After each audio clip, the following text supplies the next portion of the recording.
వైఎస్ఆర్ పార్టీలో నిన్నటి రోజున అటు ఎంపీ, ఎమ్మెల్యే అభ్యర్థుల వరుస జాబితాను ప్రకటించారు. నిన్నటి రోజున విడుదలైన జాబితాల్లో గుడివాడ, గన్నవరం సిట్టింగ్ ఎమ్మెల్యేలు కొడాలి నాని, వల్లభనేని వంశీకి జగన్ ఈసారి టికెట్ ఇవ్వరనే వార్తలు ఎక్కువగా వినిపించాయి. దీనికి తోడు ఎల్లో మీడియా కూడా నానా హంగామా చేశారు.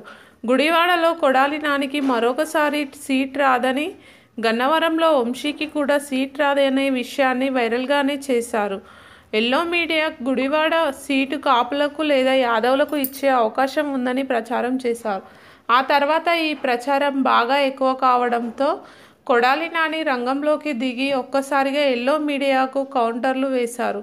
అప్పటికి కానీ ఈ గుడివాడ సీటు విషయంలో కొడాలి నాని అభిమానులలో నెలకొన్న ఆందోళన కాస్త చల్లారింది. అంతకుముందు కొడాలి నానిని గుడివాడ నుంచి గన్నవరంకు వెళ్లాలని కూడా జగన్ ఆదేశించడం జరిగిందట. గన్నవరంలో ఉన్న ఎమ్మెల్యే వంశీని మైలవరం లేదా విజయవాడ పార్లమెంటుకు పోటీ చేయాలని కూడా ఆదేశాలు జారీ చేయబోతున్నట్లు ప్రచారం వినిపించింది. వీటికి తోడు వంశీ కూడా నియోజకవర్గాలలో ఎక్కడా యాక్టివ్గా కనిపించలేదు. చాలామంది వంశీ ఉన్న నియోజకవర్గాల్లోనే వ్యతిరేక వ్యక్తులు, వైసీపీ నాయకులు ఓడిస్తామంటూ పలు రకాలుగా కామెంట్స్ చేయించారు.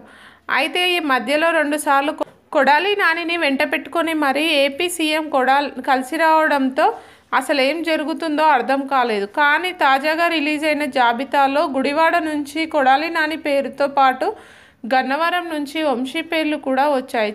ఇలా ఒక్కసారిగా సస్పెన్స్కు తెరపడినట్టుగా అయిపోయింది. ఇలా ఒక్కసారిగా వంశీకి జగన్ సీట్ ఇచ్చారంటే కేవలం కొడాలి నాని వల్లే అంటూ వైసీపీ వర్గాల్లో వార్తలు వినిపిస్తున్నాయి. కమ్మ సామాజిక వర్గం నుంచి ఆందోళన మొదలవుతుందని, వంశీకి టికెట్ ఇచ్చారని టాక్ వినిపిస్తుంది.